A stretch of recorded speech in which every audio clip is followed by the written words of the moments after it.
Amén, que el Señor les bendiga, amados hermanos. Amén. ¿Cuántos creen que Dios es bueno? Amén.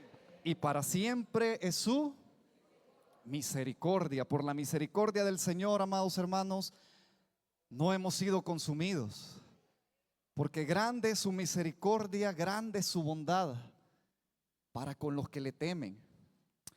Vamos a la palabra del Señor y vamos a considerar dos libros, dos textos en este momento. El primero, segundo libro de Reyes, capítulo 17. Le pone una ceñita por ahí. Y luego, con ese vamos a comenzar. Y luego Esdras. Esdras capítulo 4. Amén, gloria al Señor. Bienvenidos todos los que nos acompañan. Tendremos amigos en medio de nosotros o alguien que nos acompaña por primera vez o nos visita. Levante la mano, queremos saludarle. ¿Habrá alguien que nos acompaña por primera vez? Amén. Todos de casa entonces, gloria al Señor. Amén. Estamos viendo, amados hermanos, acerca de los avivamientos en tiempos bíblicos, y este día nos corresponde hablar conforme a la bondad del Señor acerca del avivamiento en tiempos de Esdras. Amén. ¿Ya tienen las dos citas, hermanos? Amén, gloria al Señor. Oramos. Oramos. Padre nuestro que estás en los cielos, en el nombre de nuestro amado Señor y Salvador Jesucristo, nos presentamos hoy delante de ti, Señor, para escuchar tu palabra. Padre, que sea tu Espíritu Santo, Padre, enviado desde el cielo a cada uno de nuestros corazones, Señor, quien nos hable esta tarde, Padre, que en ningún momento sea intención, ni pensamiento, ni palabra de hombre, Padre, sino que sea tu Santo Espíritu hablando a cada una de nuestras vidas y trayendo vida, Señor, en aquellos, Padre eterno, o en aquello que ha muerto o ha empezado a morir, Padre. Padre, en el nombre de Jesús, en tus manos nos encomendamos. Gracias, Señor. Amén y amén. Fíjense bien, amados hermanos, el verdadero avivamiento es cuando una persona o una congregación o una nación se encuentra viva espiritualmente. Eso es un avivamiento. Un avivamiento es estar vivo. Una de las causas por las cuales las personas y las congregaciones carecen de avivamiento o carecen de vida espiritual, y una de las grandes causas es la infidelidad. Es la infidelidad al Señor. Y eso es lo que le sucedió al reino del norte, al reino de Israel. Porque en el capítulo 17 del segundo libro de Reyes, específicamente el versículo 6, el escritor nos narra cómo el Señor entrega a Samaria, la capital del norte, a los asirios. Y dice: en el año 9 de Oseas, rey de Asiria, el rey de Asiria tomó Samaria y llevó a Israel cautivo. ¿A dónde lo llevó? A Asiria. Y los puso en Alá, en Abor, junto al río Gozán, y en las ciudades de los medos. ¿Cuál fue la razón? Porque aquí dice el 7: porque los hijos de Israel, ¿qué hicieron? Pecaron contra Jehová su Dios, que los sacó de tierra de Egipto bajo la mano de Faraón, rey de Egipto. Y no solamente pecaron, sino que ¿qué hicieron? Dice después de la coma: y temieron ¿a quiénes? A dioses ajenos. Y la siguiente causa dice: y anduvieron en los estatutos de las naciones que Jehová había lanzado delante de los hijos de Israel, y en los estatutos que hicieron los reyes de Israel. Y dice el 9: y los hijos de Israel hicieron, ¿qué hicieron?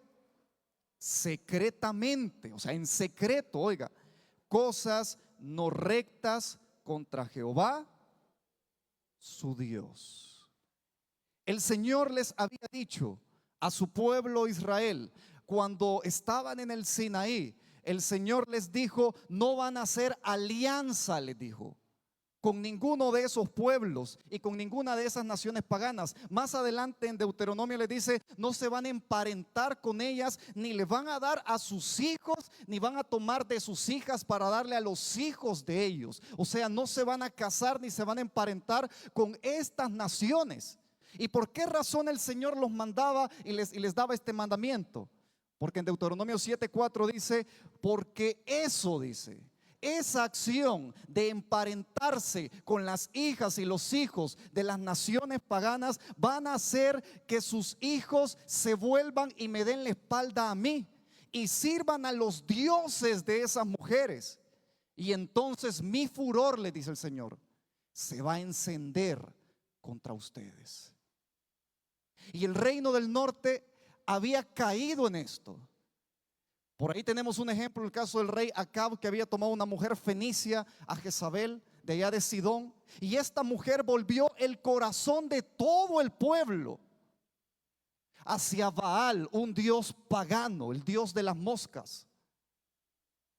Y así el mismo rey, al dar ese ejemplo, sus príncipes, sus demás gobernantes y todas las demás personas del pueblo comenzaron a imitar esa conducta.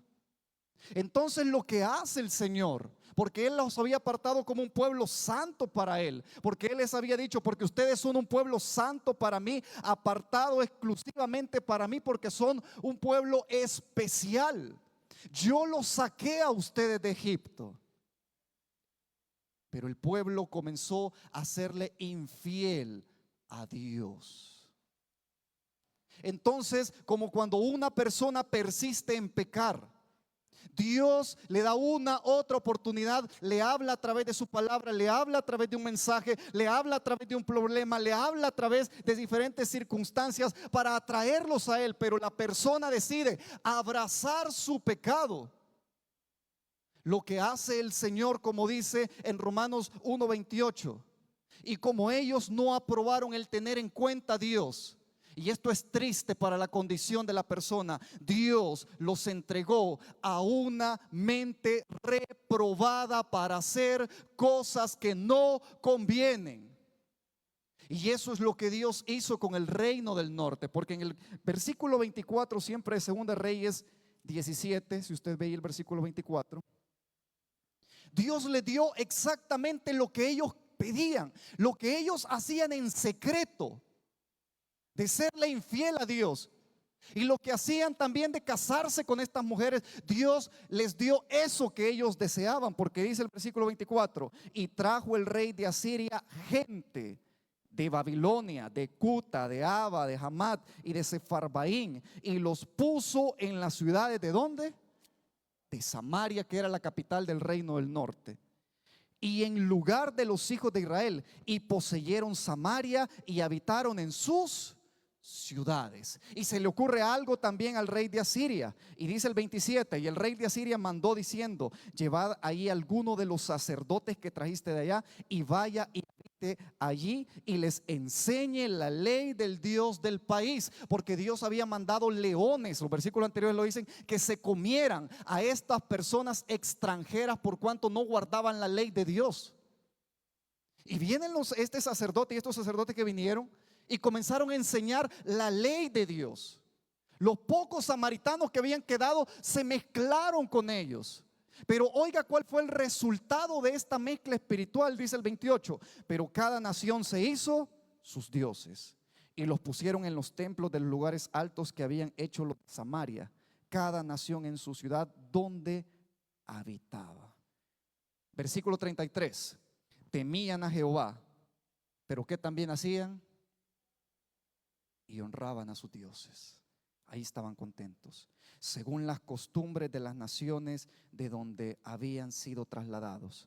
Y el 41 dice, para terminar esta introducción: así temieron a Jehová aquellas gentes, y al mismo tiempo sirvieron ¿a quiénes? A sus, y no dice a los ídolos, dice a sus ídolos, eran de ellos. ¿Y quién más? Y luego, y también sus hijos. ¿Y quiénes más? Sus nietos, según como hicieron sus padres. Y el escritor de Segundo de Reyes dice, y así hacen hasta hoy. Si nosotros vamos a Esdras capítulo 4, el reino del sur fue juzgado también de parte de Dios a causa de sus pecados. Pero como Dios había prometido que de Judá iba a salir el Mesías, el Señor preservó un pequeño remanente en el reino del sur. Fueron 70 años cautivos a Babilonia, pero cuando se cumplió la palabra del Señor de ese cautiverio, estos judíos regresaron. Y la orden para ellos era: reedifiquen el templo que Nabucodonosor, aquel templo que Salomón había hecho y que Nabucodonosor destruyó y lo dejó completamente como polvo. Ese era el mandato para ellos. Viene este remanente y regresa de Babilonia y se vuelve otra vez a su tierra, Jerusalén. Pero ¿quiénes eran los vecinos de ellos? Los vecinos eran esta gente que había quedado y había mezclado su sangre y se había mezclado espiritualmente. Ellos adoraban a Dios, pero también adoraban a sus ídolos paganos. Y es exactamente lo que ocurre en la vida de una congregación o la vida de una persona que quiere adorar a Dios, pero no quiere soltar las cosas del mundo.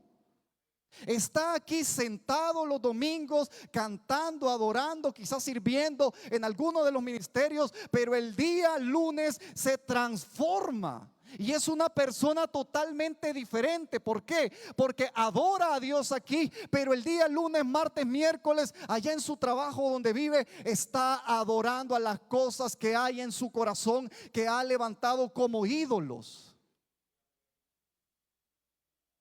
Y estas personas se acercaron a ese remanente que venía de Babilonia y le dijeron lo siguiente. Dice el capítulo 4 versículo 1: oyendo los enemigos de Judá y de Benjamín. ¿Quiénes eran? Los enemigos. Oiga cómo lo dice la Biblia: los enemigos, que los venidos de cautividad edificaban el templo de Jehová Dios de Israel, vinieron a Zorobabel. Este Zorobabel es el que Dios había levantado para traer estos primeros cautivos de Babilonia a Jerusalén. Y dice: y a los jefes de las casas paternas. Y le dijeron, ¿cómo le dijeron estos enemigos? Edificaremos con vosotros, porque como vosotros buscamos a vuestro Dios, y a él ofrecemos sacrificios desde los días de Esar-Adón, rey de Asiria, que nos hizo venir aquí. ¿Qué significa esto? Aquellos que se habían mezclado espiritualmente querían ayudarle al pueblo de Judá que venía de Babilonia a edificar el templo de Dios. Porque ellos sentían derecho, porque entre ellos también, ellos pensaban que ellos también adoraban a Dios. Pero sigue diciendo el 3: Zorobabel, Jesúa y los demás jefes de las casas paternas de Israel dijeron: no nos conviene edificar con vosotros casa a nuestro Dios, sino que nosotros solos la edificaremos a Jehová Dios de Israel, como nos mandó el rey Ciro de Persia. 4: pero el pueblo de la tierra, estos que eran enemigos de Israel, estos que habían quedado de todo alrededor de Israel, que habían venido y se habían mezclado con los samaritanos, pero el pueblo de la tierra intimidó, oiga, al pueblo de Judá y lo atemorizó para que no edificara. Amados hermanos, cuando alguien tiene una vida infiel a Dios e infiel a la palabra del Señor, siempre va a ser contrapeso en el avivamiento de las congregaciones. Esas personas van a ser contrapesos. Esas personas, como dice la palabra del Señor, que cualquiera que se constituye amigo del mundo se constituye enemigo de Dios. Esas personas que están cómodas, que están con un pie en la iglesia y con otro pie en el mundo, pensando que están agradando a Dios, pero con una doble vida.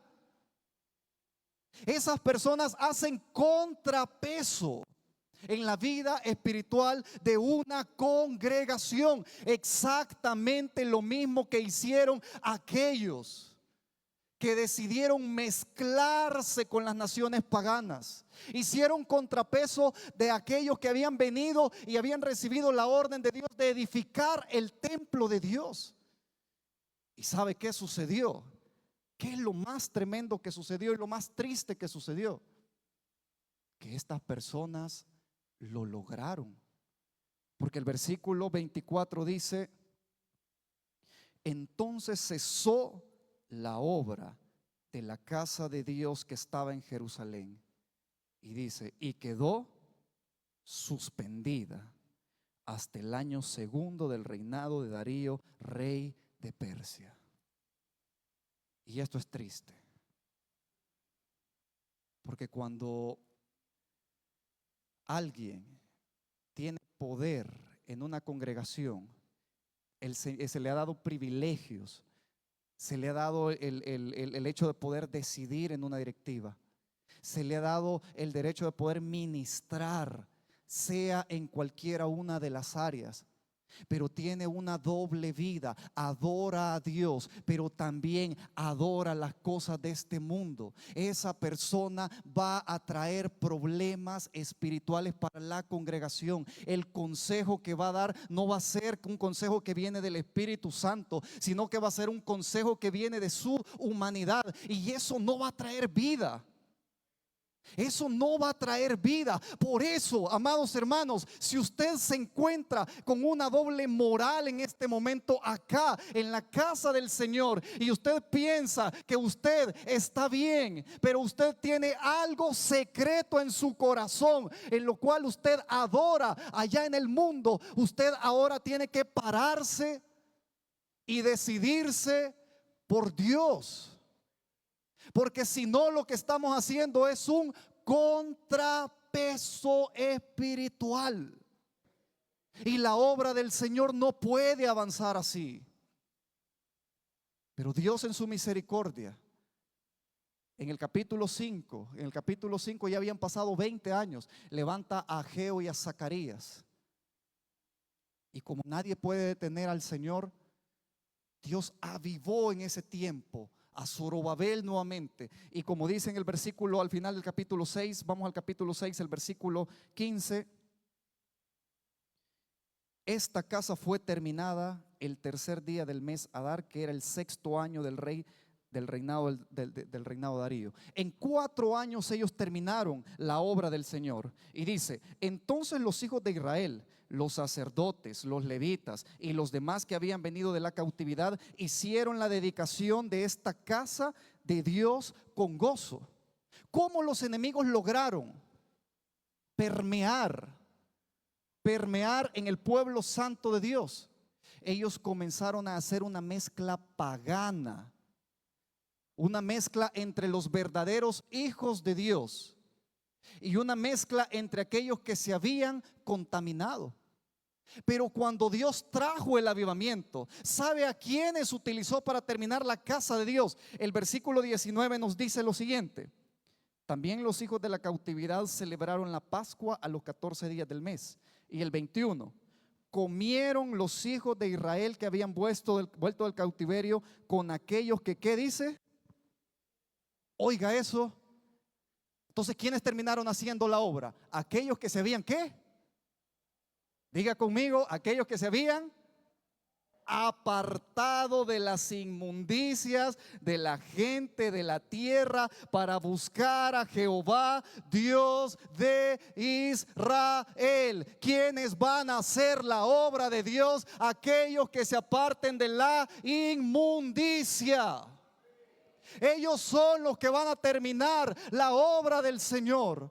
¿Quiénes son los que verdaderamente van a servir al Señor? Aquellos que se aparten de la inmundicia, aquellos que se aparten de esa doble vida. A esos va a usar el Señor. Los otros no comieron la Pascua.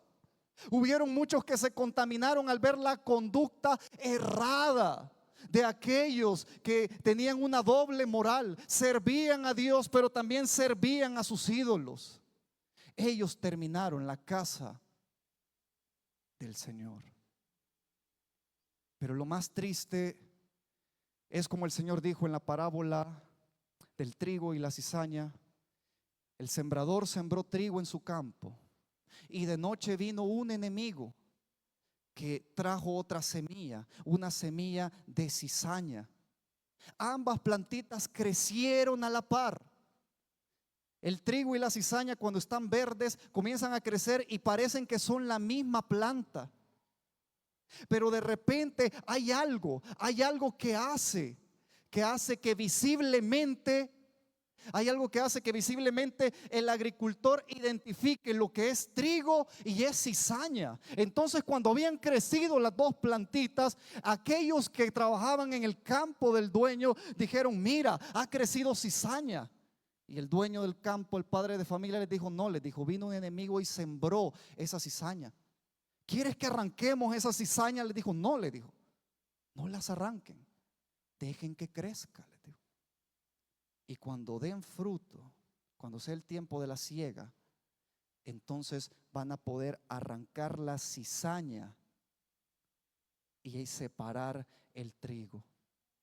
Amados hermanos, la cizaña, cuando madura, se queda erguida, soberbia, verde, y el fruto que da es una toxina que al unirse con un hongo del suelo hace una micotoxina que trae muerte para las demás plantas que hay alrededor o para aquel animalito o persona que lo consume.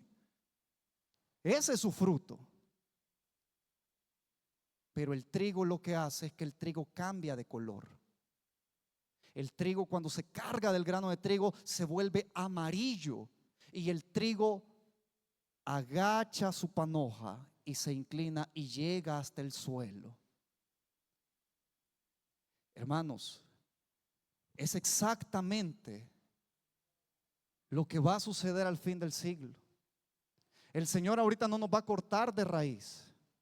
No lo va a cortar de raíz ahorita. Ahorita el que tiene una doble vida da el fruto y se nota con su estilo de vida. Se nota con el estilo de vida que lleva. Se nota que no le da prioridad a las cosas espirituales, porque cuando es de venir, clamar, doblar nuestras rodillas aquí, el trigo se dobla, se humilla y se tira al suelo para adorar el nombre del Señor. Pero la cizaña queda erguida, orgullosa, y el fruto que da es un fruto tóxico y de muerte, que en vez de hacer que la obra del Señor progrese, la detiene. Pero el trigo da un fruto agradable delante del Padre. El trigo da el fruto que es el pan. Al final Él se hace pan con el trigo. Al final aquellos que están hambrientos comen de ese pan que es nuestro Señor Jesucristo, el cual sale de nuestros corazones cuando el Evangelio es predicado. Pero la cizaña queda erguida, queda soberbia, y el fruto que da es un fruto no bueno. Eso le pasó a Judá, porque pasaron 60 años entre el capítulo 6 y el capítulo 7 de Esdras. Pasaron 60 años. En esos 60 años ocurrieron todos los eventos que nosotros leemos ahora en el libro de Esther. Los judíos en todo el imperio casi fueron aniquilados por el odio de los enemigos, por el odio de un Amán el agageo, un descendiente de aquellas naciones que Dios había mandado a Saúl, de los amalecitas, que los tenía que eliminar y erradicar. Pero Saúl no lo hizo. Saúl no eliminó la cizaña, no eliminó lo que traía contaminación. Saúl no lo hizo, y un descendiente de aquellos amalecitas se levantó, Amán, y casi logra que los judíos fueran aniquilados. Pero nada puede contra el pueblo del Señor. Hermanos, nada puede contra el pueblo del Señor. Hay muchos acá que estamos y pensamos que estamos bien con una doble vida, pero están siendo utilizados por el enemigo. Pero déjenme decirle, nada puede contra el pueblo del Señor. ¿De quiénes estamos hablando? Si usted ha venido con la necesidad de buscar a Cristo y está todavía con cosas enredadas en el mundo, no hay problema. Venga, restaure su vida, arrepiéntase, deje que Cristo entre en su corazón y el Señor lo va a restaurar. Pero estamos hablando de aquellos que tienen un privilegio, ministran a las clases de niños, ministran los grupos de crecimiento, están en una directiva, conocen la verdad, han probado las mieles del evangelio, pero han decidido ver el mundo. Esos son enemigos de la obra del Señor y son enemigos infiltrados, como una pequeña gota de agua sucia que comienza a caer en un vaso de agua limpia, que comienza a contaminar poco a poco, gota a gota, toda el agua buena. Pero Dios, en su misericordia, Dios sigue salvando y sacando adelante a su pueblo, porque Dios milagrosamente salvó a los judíos. Y usted puede leerlo todo en el libro de Esther. Pero ya había contaminación en el pueblo de Dios. Y en el capítulo 7, vamos al capítulo 7 de Esdras. Y en el capítulo 7, Dios levanta a un hombre llamado Esdras, 60 años después de la edificación del templo. Y dice el versículo 1: pasadas estas cosas, pasaron 60 años, imagínense, en el reinado de Artajerjes. Ya no era Darío el rey, sino que ya era otro rey, rey de Persia. Esdras, hijo de Seranías, hijo de Azarías, hijo de Hilcías, hijo de Salum, hijo de Sadoc, hijo de Aitob, hijo de Amarías, hijo de Azarías, hijo de Merayot, hijo de Semarías, hijo de Uzi, hijo de Buki, hijo de Bisúa, hijo de Finés, hijo de Eleazar, hijo de Aarón, primer sacerdote. Vea la línea de Esdras. Esdras era un descendiente directo de Aarón. Y el versículo 6 dice: este Esdras subió de Babilonia y era como escriba diligente en la ley de Moisés, que Jehová Dios de Israel había dado. Y le concedió el rey todo lo que pidió. ¿Por qué? Oiga, porque la mano de Jehová su Dios estaba sobre Esdras. O sea que todo aquel que es diligente en la palabra, la mano de Dios está sobre él.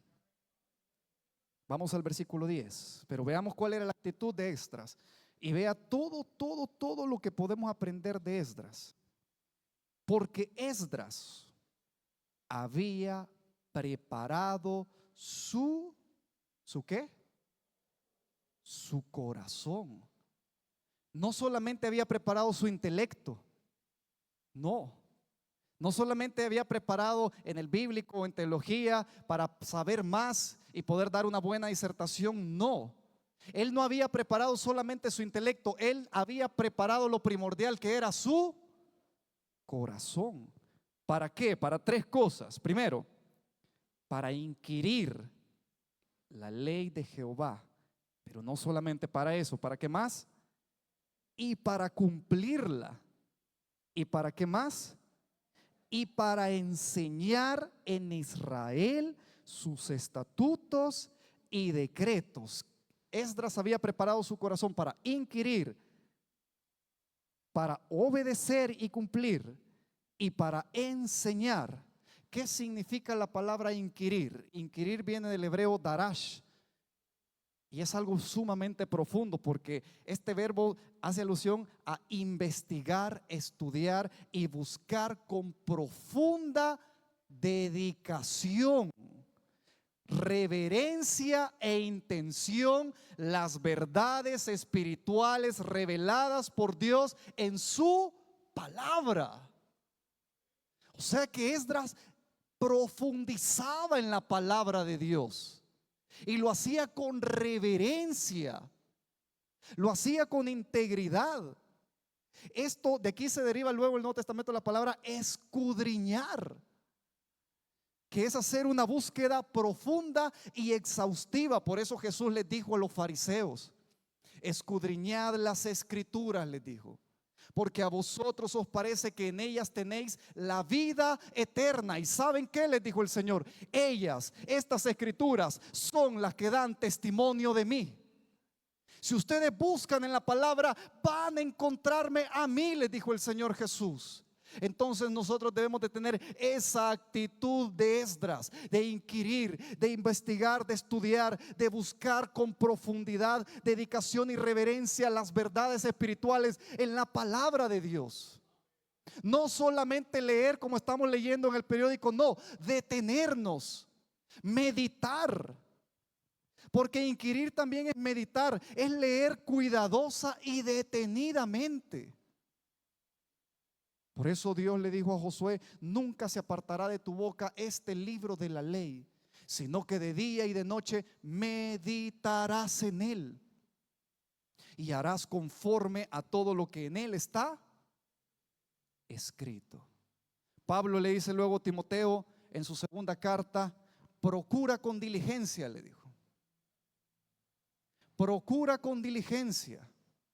Amados hermanos, siervos, predicadores, enseñadores, maestros, líderes, directivos y todos los que estamos en este lugar, procuremos con diligencia presentarnos delante de Dios como siervos aprobados, como obreros que no tienen de qué avergonzarse, que usan bien la palabra de verdad, como obreros que no tienen de qué avergonzarse delante del Señor, porque su vida es transparente delante de Dios. Lo que vemos aquí lo ven también las personas allá afuera.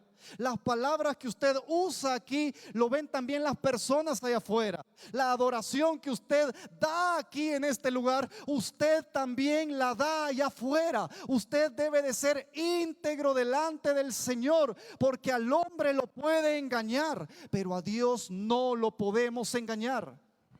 No lo podemos engañar. Y es lo más tremendo. El reino del norte pensó que las cosas que estaba haciendo eran secretas y podían adorar a los Baales. Pero Dios conocía las intenciones de su corazón. Y una actitud así hace contrapeso para que usted no tenga vida espiritual. Una actitud así hace contrapeso para que usted no viva un verdadero avivamiento, para que no esté vivo espiritualmente. Porque no se puede servir a dos señores. No se puede servir a dos señores. O se amará a uno o aborrecerá al otro. No se puede. Dios no puede compartir su gloria con nadie. La gloria de Dios en nuestro corazón no puede ser compartida. Nuestra adoración no puede ser compartida. Por eso, cuando alguien verdaderamente se vuelve a la palabra del Señor, se humilla delante del Señor, créame, Dios va a hacer un cambio de adentro hacia afuera. Por eso Esdras tenía la capacidad de cumplir la palabra de Dios. Él tenía esa capacidad y tenía también la capacidad de enseñarla. Y de hecho esa es la misión que Dios le dio. Porque si seguimos leyendo, dice el versículo 11: esta es la copia de la carta que dio el rey Artajerjes al sacerdote Esdras, escriba, versado en los mandamientos de Jehová y en sus estatutos a Israel. Artajerjes, rey de reyes, a Esdras, sacerdote y escriba. Y oiga cuál era el testimonio de este Artajerjes hacia este Esdras: erudito en la ley del cielo, del Dios del cielo. Hermanos, el rey de todo un imperio que gobernaba todo el mundo conocido, ¿qué le interesaba a un pueblo allá lejos, en una región inhóspita? ¿Qué le interesaba a él? Pero la vida de Esdras, el testimonio de Esdras, la palabra de Esdras, el Espíritu Santo que estaba en Esdras, hizo que el rey tomara una decisión y mandara a este Esdras a enseñar la ley de Dios a aquel pueblo que estaba en tinieblas, a aquel pueblo que se estaba ensuciando gota a gota, gota a gota. mezclándose con el paganismo de toda la tierra. Y veamos cuál es la actitud de Esdras. Vamos al versículo 15 del capítulo 8. Ya cuando Esdras sale, dice: los reuní junto al río que viene a Abá y acampamos ahí. ¿Cuántos días? Versículo 15 del capítulo 8. Dice: los reuní junto al río que viene a Abá y acampamos. ¿Cuántos días? Amén, ya encontramos ahí. Ahora vamos al 21. Y oiga lo que hace Esdras: y publiqué ayuno allí junto al río a Abá para afligirnos delante de nuestro Dios, para solicitar de él camino derecho para nosotros y para nuestros niños y para todos nuestros bienes, porque tuve vergüenza de pedir al rey tropa y gente de a caballo que nos defendiesen del enemigo en el camino, porque habíamos hablado al rey diciendo: oiga, la mano de nuestro Dios es para bien sobre todos los que le buscan, mas su poder y su furor contra todos los que le abandonan. Ayunamos pues y pedimos a nuestro Dios sobre esto. Y oiga la respuesta de Dios: y Él nos fue propicio. Hermanos, ¿cree que no es lo que nosotros como hijos de Dios debemos imitar? ¿Cree que en todas nuestras decisiones Dios tiene que estar ahí y debemos de buscar a Dios en cada decisión que nosotros vamos a hacer? Amados, cuando nos hablan aquí de ayuno y de oración, huimos y rehuimos a eso. Huimos a buscar al Señor. ¿Por qué? Porque pensamos que lo tenemos todo resuelto. Pensamos que las cosas son como nosotros decimos y nosotros despreciamos la dirección de Dios. Cuando Esdras, alguien que incluso tenía el favor del rey, dice: no, vamos a ayunar y vamos a buscar el rostro del Señor, porque nosotros hemos confiado en Dios y nosotros le hemos predicado a este rey Artajerjes diciéndole: el Dios nuestro es poderoso para guardarnos, es poderoso para cuidarnos, Él nos atiende y Él está con nosotros. ¿Y cómo vamos a venir ahora a pedirle ayuda a Él? ¿Y sabe qué hizo Dios? Dice la palabra que Dios fue propicio para ellos. Y que no solamente debemos de inquirir en la palabra del Señor, debemos creerla y obedecerla y saber quién es el gran Dios al cual servimos. Él debe de estar presente en todas nuestras decisiones, porque un avivamiento no solamente es de un momento acá en un culto donde sentimos su presencia, lo adoramos, lloramos, cantamos. No solamente es el momento de la alabanza. El avivamiento es un avivamiento el cual es perdurable, porque usted es templo y morada del Espíritu Santo. No estas cuatro paredes donde solamente aquí tiene que suceder algo y una manifestación de Dios. No, usted debe salir con el poder de Dios en su corazón al mundo y testificar al mundo del gran Dios que usted tiene. Pero para eso debe inquirir en su palabra. Para eso debe de venir a la palabra, obedecer a la palabra, creer a la palabra y testificar a aquel gran Dios que la palabra revela. Usted tiene que ir a su casa y buscarlo con intención e intensidad en su cuarto y ante cualquier decisión que usted va a tomar. Eso es depender de Dios, eso es depender del Espíritu Santo. Eso, amada iglesia, es estar vivo espiritualmente. Eso es estar vivo espiritualmente. Que Dios viva en nuestros corazones las 24 horas del día. Ahora usted me entiende por qué es tan necesario que debemos abandonar ese pecado y esos ídolos que nosotros tenemos entre semana. Porque Dios no puede comulgar con el pecado. Dios no puede habitar con el pecado de nuestros corazones. Dios no puede habitar donde hay idolatría en el corazón, donde hay pecado. Dios no puede habitar ahí. ¿Por qué? Porque Él es un Dios santo. Amados hermanos, y buscamos y lloramos aquí por la presencia del Señor y no sentimos nada. ¿Sabe por qué no? Dios no viene a su corazón por misericordia a usted, porque si ese Dios santo viene a ese corazón no arrepentido y tan pecaminoso, usted va a ser destruido. Tiene que humillarse, pedirle perdón al Señor. Si ha estado confiando en otras cosas y no en el Señor, si ha abandonado su palabra, tiene que regresar a la palabra. Tiene que volver a la vida espiritual. Tiene que volver al Señor. Y yo tengo que volver al Señor cada vez que me alejo. Porque Dios no habita donde hay pecado. No habita. No habita. Y el problema es que muchas veces por lo de las redes sociales y como vemos que en los conciertos, cómo adoran al Señor, y pensamos que eso es un verdadero avivamiento. Pensamos que un verdadero avivamiento es sentir cosas, es llorar en la presencia del Señor. Y sí lo es, sí lo es. Pero si usted no arregla sus cuentas, y yo no arreglo mis cuentas, y yo no me humillo delante del Señor para sacar las cosas negras en mi corazón, yo voy a seguir viviendo en mortandad. Dios ayudó a Esdras porque Esdras decidió inquirir y obedecer la palabra de Dios. Y oiga lo que dice el versículo 12. Artajerjes, rey de reyes, perdón, el versículo, estamos en el 8. Dice el 31, 8:31. Y partimos del río Ahava el 12 del mes primero para ir a Jerusalén.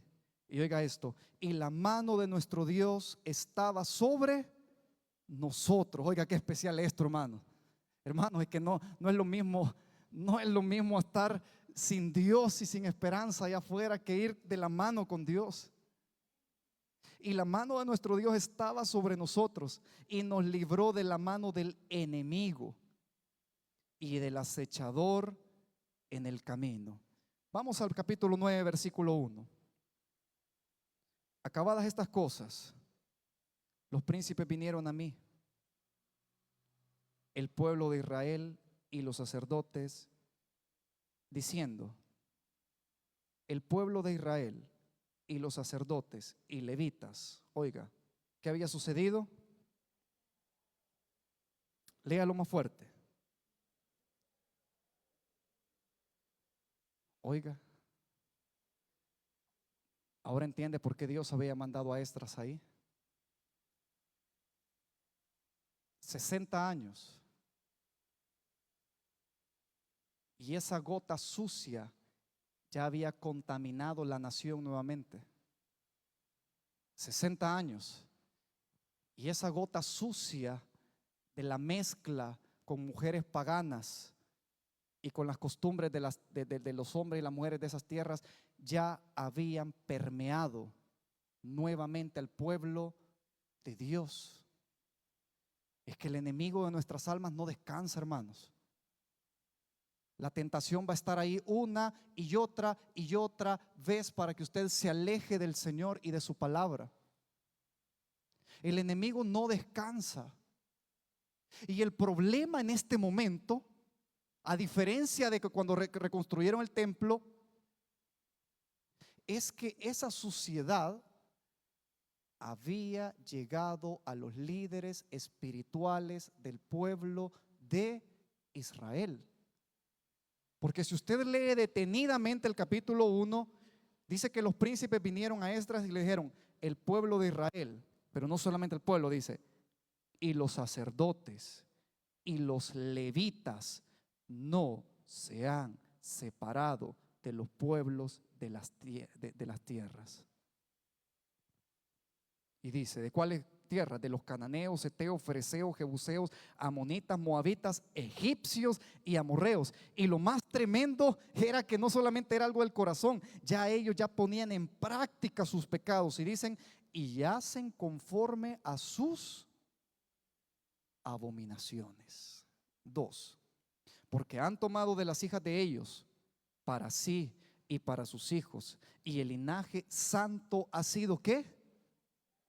mezclado con los pueblos de las tierras, y la mano de los príncipes y de los gobernadores ha sido la primera en cometer este pecado. Hermanos, ¿por qué no vemos la de nosotros muchas veces como congregación? Es porque muchas veces nosotros los líderes somos los primeros. Nosotros somos los primeros y somos los primeros fariseos que queremos ponerle cargas de santidad al pueblo cuando nosotros mismos estamos cayendo en corrupción. ¿Por qué nosotros somos los primeros muchas veces? Porque el enemigo ataca la cabeza. El enemigo ataca la cabeza. Si usted está predicando en el grupo de crecimiento, está visitando y llevando las almas, amados hermanos, no dude que el enemigo no lo va a buscar, lo va a buscar, lo va a tentar y va a buscar por uno, por otro lado, y no va a llegar con cosas bonitas para contaminarlo. Pero ¿sabe cuál es lo más y qué es lo más tremendo? Porque el hombre puede caer, pero abogado tiene delante del Padre Jesucristo, el Hijo de Dios, el justo. Abogado tenemos delante del Padre. Y si confesamos nuestros pecados, Él es fiel y justo para perdonarnos y limpiarnos de toda maldad. Pero el pueblo no quería. No quería. Él quería seguir sirviendo, haciendo los sacrificios, comiendo del templo, pero no quería arrepentirse. Pasaron 60 años en ese estado y no había arrepentimiento en ellos. No había. Y Dios tuvo que mandar a alguien de allá para enseñarles la palabra. Y veamos cuál es la actitud de Esdras. Oiga el 3. Cuando oí esto, rasgué mi vestido y mi manto y arranqué pelo de mi cabeza y de mi barba y me senté angustiado en extremo. Y se me juntaron todos los que temían ¿el qué? Las palabras del Dios de Israel. Oiga lo que hizo Esdras. Esdras le dolió en su corazón al ver la maldad del pecado del pueblo. Y Esdras rasgó sus vestiduras y comenzó a hablar con Dios. Dice la palabra del Señor: a causa de la prevaricación de los del cautiverio, mas yo estuve angustiado hasta la hora del sacrificio de la tarde.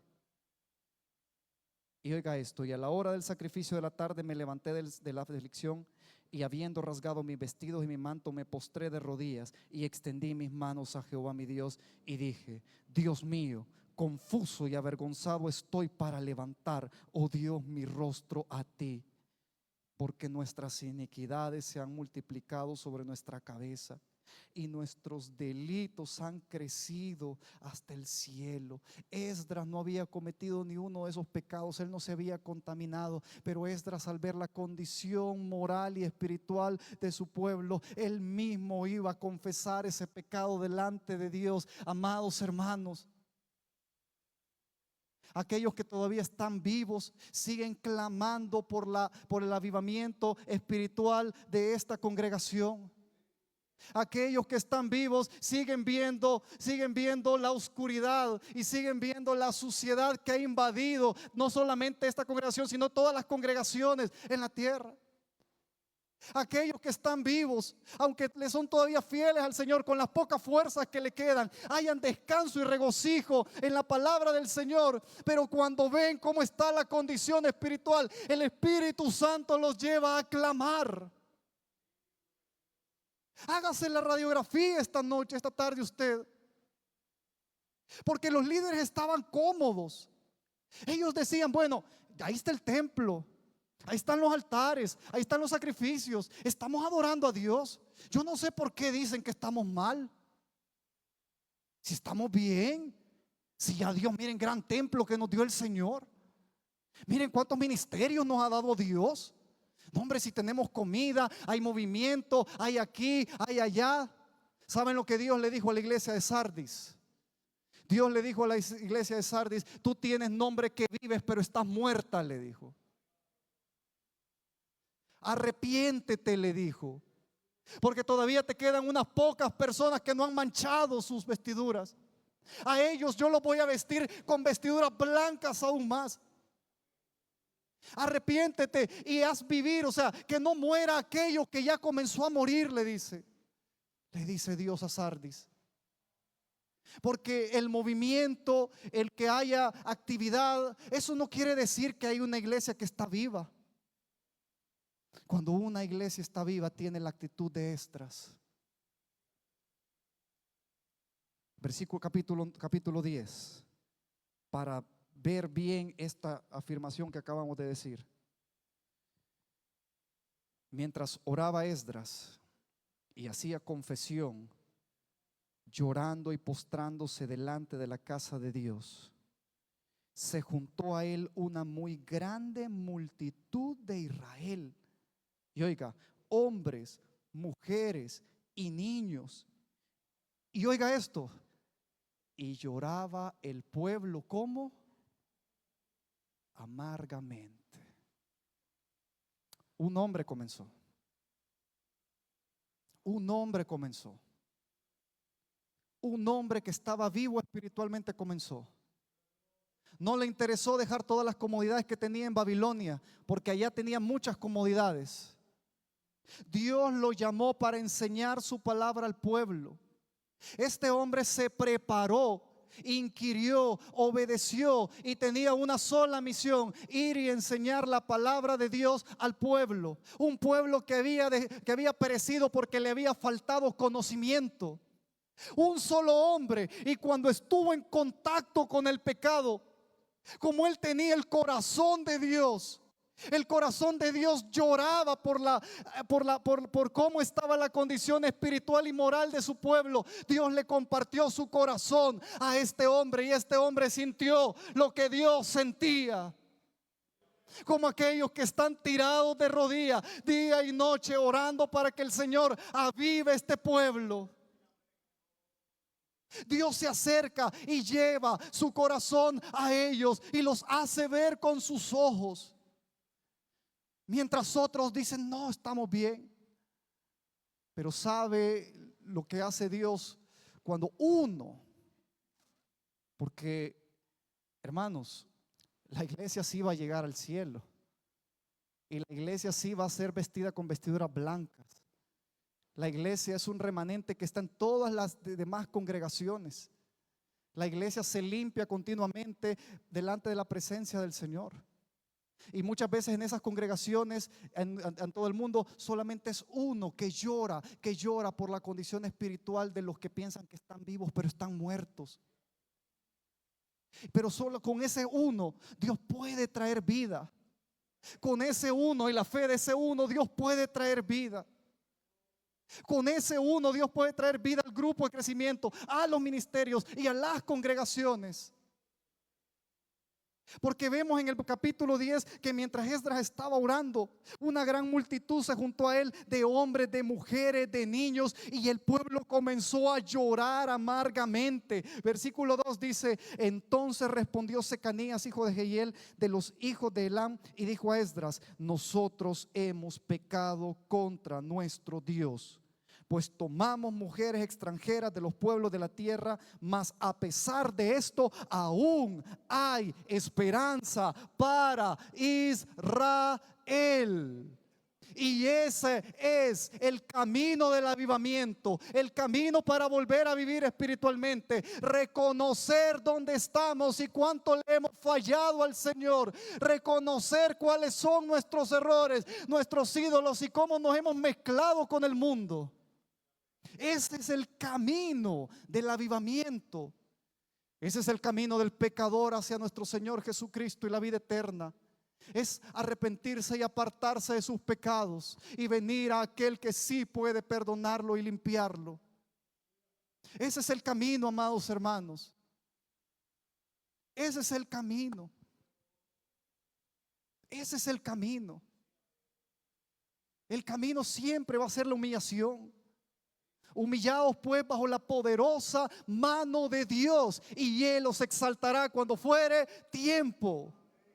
Ese es el camino, amados hermanos. No hay otro camino. El camino hacia el cielo es humillarnos delante de Cristo y declarar lo que Él es nuestro Señor. Eso es rendirle todos nuestros derechos a Él y decirle: tú eres nuestro dueño, yo te pertenezco solo a ti.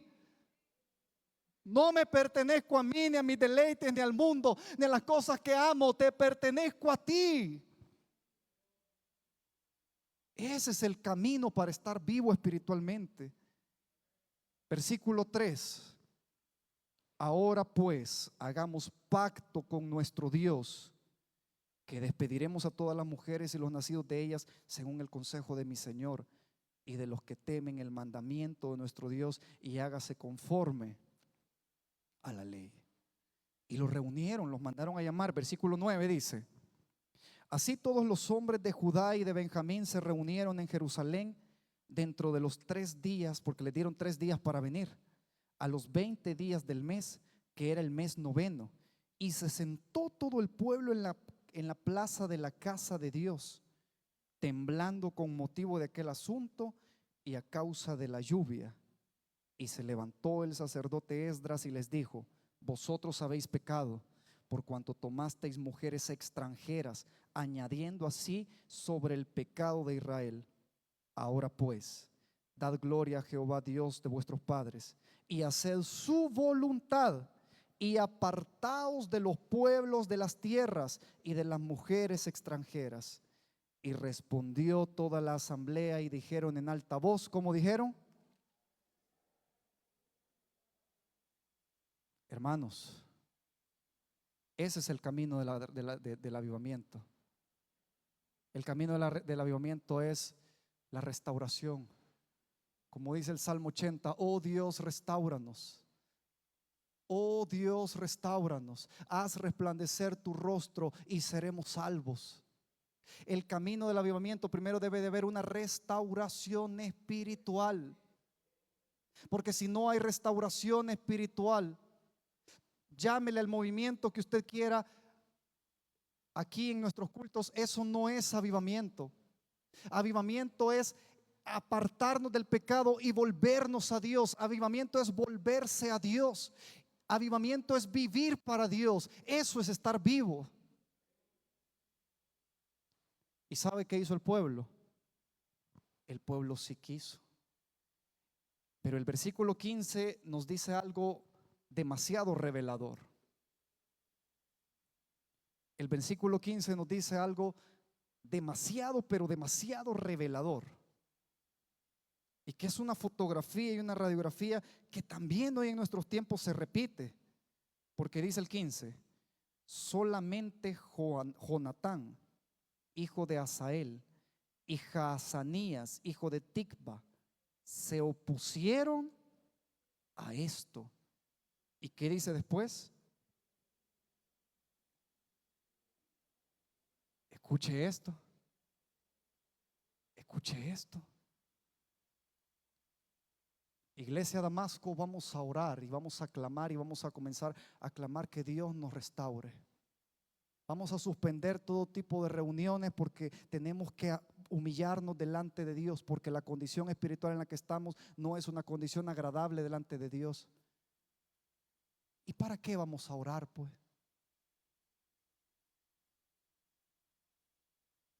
¿Y para qué vamos a orar en las reuniones? ¿Para qué? Si estamos bien, planifiquemos. No, necesitamos planificar. No, allá necesitan ayuda ahorita económica. No, aquí se necesita ayuda, que hay que hacer esta obra y servicio social. ¿Y para qué vamos a orar? ¿Para qué nos vamos a humillar delante del Señor? Los levitas, siervos del Dios Altísimo, se opusieron a humillarse delante de Dios y abandonar las mujeres paganas, porque ellos pensaban que estaban bien. Yo no sé por qué el pastor dice que estamos mal. No, si es que estamos bien.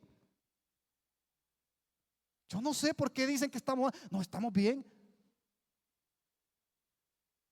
Y es triste escuchar eso de personas que se les ha honrado con cargos para ministrar en los diferentes ministerios.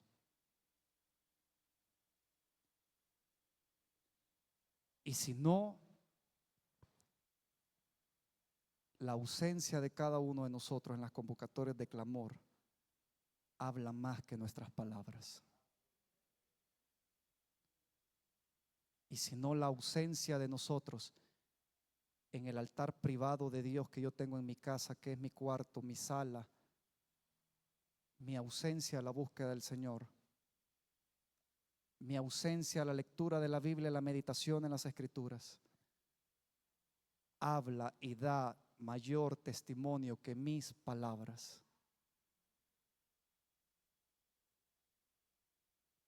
Hermanos, Dios sí quiere restaurarnos. Dios sí quiere hacerlo.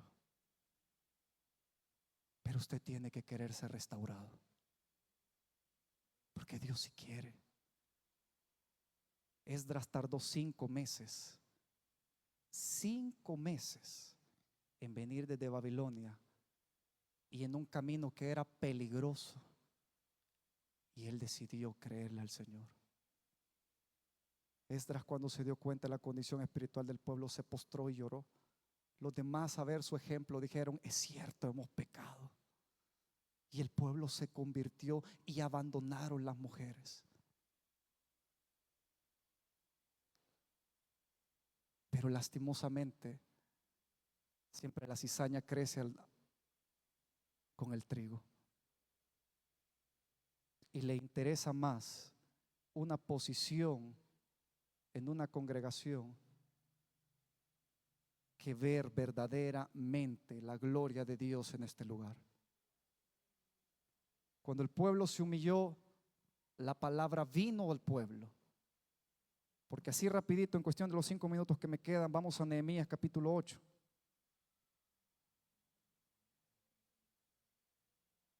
Nehemías, así el siguiente libro. Pasaron cerca de 10, 12 años en esta dinámica. Y la palabra de Dios regresó al pueblo. Esdras 8:5 dice: abrió Esdras el libro a sus ojos, a los ojos de todo el pueblo, porque estaba más alto que todo el pueblo, estaba en un púlpito. Y cuando lo abrió, todo el pueblo estuvo atento. Bendijo entonces Esdras a Jehová Dios grande, y todo el pueblo respondió: amén, amén, alzando sus manos, y se humillaron y adoraron a Jehová inclinados a tierra. Oiga, ya estaban un pueblo oyendo la palabra y listo para adorar. Versículo 8: y leían en el libro de la ley de Dios claramente, y ponían el sentido de modo que entendiesen la lectura. Y vamos al versículo, sigamos ahí la lectura, versículo 8, 9. Y Nehemías el gobernador y el sacerdote Esdras escriba y los levitas que hacían entender al pueblo dijeron a todo el pueblo: día santo es a Jehová nuestro Dios, no os entristezcáis ni lloréis, porque todo el pueblo lloraba oyendo las palabras de la ley. Hermanos, cuando uno vuelve a Dios, leer su palabra le da gozo, leer su palabra le da alegría, leer su palabra le da quebrantamiento, leer su palabra le da vida. Y eso es un termómetro que marca cuán vivo yo estoy. Luego el 10 le dice Esdras: luego les dijo: id, comed grosuras y bebed vino dulce, y enviad porciones a los que no tienen nada preparado, porque día santo es a nuestro Señor. No os entristezcáis, porque el gozo de Jehová es vuestra fuerza. Ahí comenzó a revivir el gozo. No la alegría que queremos sentir y pensar que eso es estar avivado. No, hay pasos, hay que humillarnos, arrepentirnos, volvernos a Dios, tirarnos al suelo para que el Señor nos limpie. Y entonces abandonar las cosas que a Dios no le agradan. Y entonces su palabra va a comenzar a ser un deleite para nosotros. Versículo capítulo 9 dice: el día 24 del mismo mes se reunieron los hijos de Israel en ayuno. Oiga, estaban ayunando. Y con cilicio y tierra sobre sí. Y esto es de verdad, esto es demasiado hermoso. Y ya se había apartado la descendencia de Israel. ¿De quiénes? De todos los extranjeros. Y estando en pie confesaron sus pecados y las iniquidades de sus padres. Y puestos de pie en su lugar, leyeron el libro de Jehová su Dios. Amados hermanos, versículo 2 dice que ellos ya se habían apartado. La descendencia santa de Dios ya había dejado aquellas cosas que lo tenían muerto espiritualmente. Ahí está la clave. Ahí está la clave. Ahí está la clave para volvernos verdaderamente a Dios. Cada uno tiene su lista, cada uno tiene sus debilidades, cada uno tiene sus cosas. A cada uno el enemigo, que el Señor lo reprenda, nos tienta de diferentes maneras. Pero el problema es quedarnos en ese lugar y abrazar ese pecado. El problema es no arrepentirnos y volver al Señor. El problema es no volver a la palabra. Porque cuando el pueblo ya se había abandonado a las mujeres y ya se había apartado de todas las naciones paganas, entonces ellos tenían la capacidad de ser verdaderos adoradores en espíritu y en verdad. Porque tales adoradores busca el Padre que lo adore. Porque el versículo 3 dice: y puestos de pie en su lugar, leyeron el libro de Jehová, de la ley de Jehová su Dios, la cuarta parte del día. ¿Sabe cuánto tiempo pasaron? 3 horas de pie oyendo la lectura. Cuando se los leyeron la primera vez, esto era la segunda, ellos lloraban de gozo. El gozo del Señor fue su fortaleza, porque entendieron que Dios sí los había perdonado y Dios podía perdonarlos y restaurarlos. Pero ahora estaban listos para adorar. Ahora ya no veían el reloj y cuánto se tarda el hermano en predicar. ¿Quién va a predicar, hermano Nelson? Él predica a la hora. Ya va, pues no voy a ir. ¿Quién me lo va a tomar con el cafecito viendo en la transmisión? Y por rato veo el teléfono, el Facebook, por rato vengo aquí. 3 horas. 3 horas parados debajo del sol, escuchando la palabra de Dios. Es que el que está vivo tiene hambre por la palabra de Dios. Es que el que está vivo tiene hambre por su presencia. Es que el que está vivo tiene hambre por orar. Porque no solamente pasaron esas 3 horas oyendo la palabra de Dios. Dice que las siguientes 3 horas dice: y la otra cuarta parte, confesaron sus pecados y adoraron a Jehová su Dios. Oiga, ahí sí cabe las reuniones colectivas donde la presencia de Dios se mueve, donde el Señor hace milagros, sanidades, prodigios, maravillas, donde el Señor bautiza con su Espíritu Santo, donde hay visiones, donde el Señor hay un movimiento genuino, espiritual. Pero cuando el corazón está limpio, se ha vuelto y se ha apartado de las cosas del mundo, ahí sí es un mover genuino, ahí sí hay almas. Ahí sí hay conversiones, ahí sí hay, en el evangelismo el Señor nos lleva directo a las personas que debemos ir. Ahí los amigos entran por esta puerta y se van renovados y restaurados, porque Dios se mueve en medio de nosotros. Ahí la alabanza sí es aceptable delante de Dios. Ahí sí. Pero no podemos fingir que estamos vivos solo por un movimiento de un culto, si adentro del corazón hay algo mucho más profundo que está mal delante de Dios. Versículo 4, 2 minutos me quedan. Dice: luego se levantaron sobre la grada de los levitas Jesúa, Bani, Cadmiel, Sebanías, Buni, Serebías, Bani y Kenani, y clamaron en voz alta a Jehová su Dios. 5, y dijeron estos mismos levitas: Jesúa, Cadmiel, Bani, Abanías, Serebías, Odías, Sebanías y Petaías. Y aquí solo quiero leer estos últimos 2 versículos, porque oiga el nivel de adoración que sale de los labios de alguien que se rinde y se humilla delante de Dios.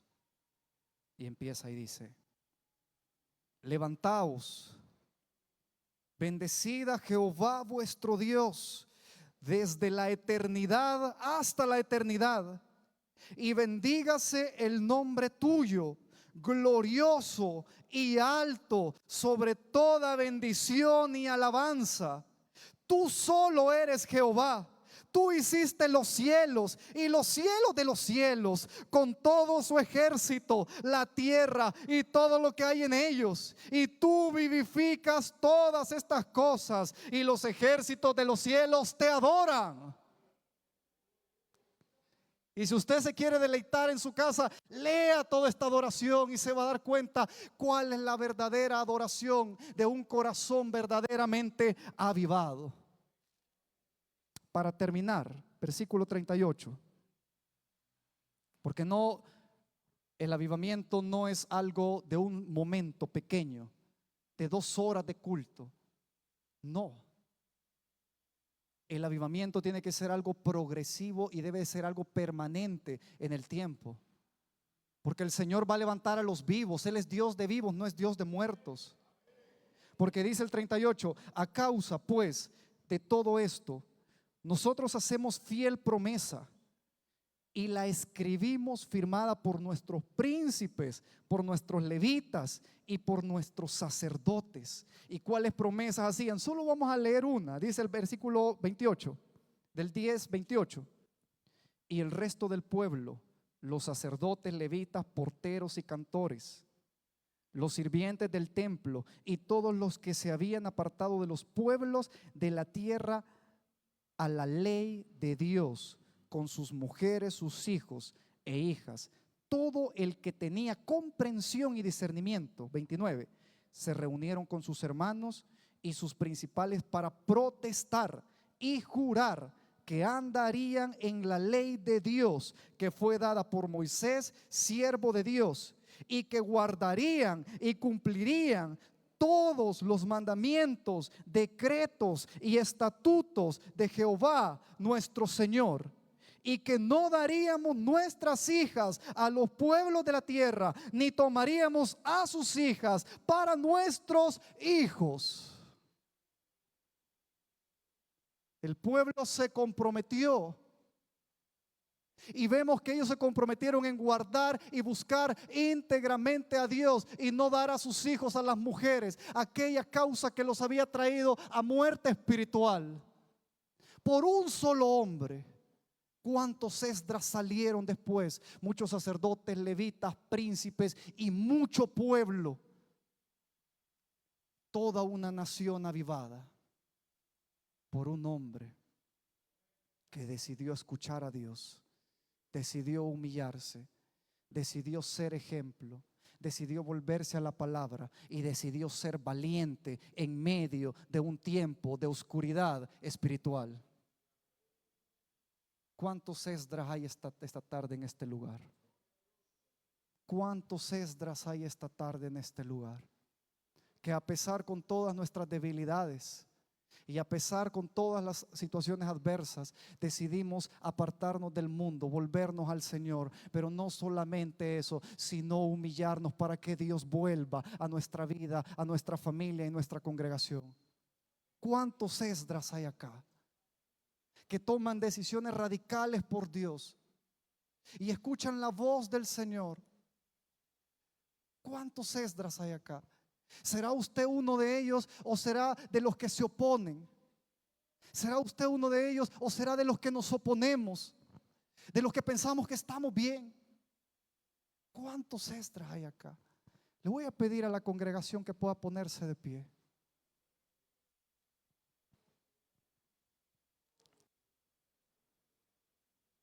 Y le podamos decir al Señor: